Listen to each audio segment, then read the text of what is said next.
Просветниот инспекторат да ги објави имињата на училиштата што им наплаќаа за свидетелства на учениците, реагираат од Сојузот на средношколци.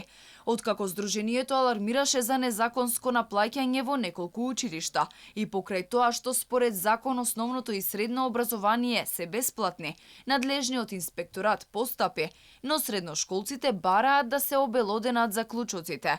Зошто училиштата наплаќале и по 200 денари за едно свидетелство?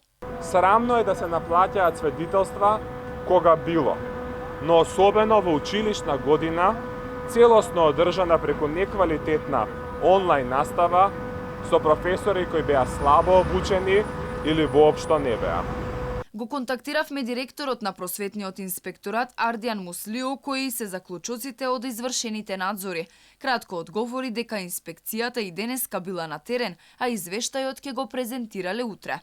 Сојузот алармира дека училиштата прават бизнис од јавното образование, а во исто време Бирото за развој на образованието од недоволно разјаснети причини не обезбедило свидетелства.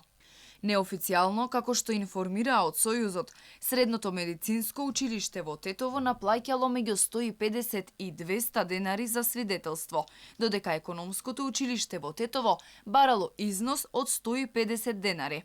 Покрај нив, од Сојузот алармираа дека и Скопската гимназија Зеф Љуш Марко наплаќала по 100 денари за свидетелство, а гимназијата Мирче Ацев во Прилеп 30 денари од ученик.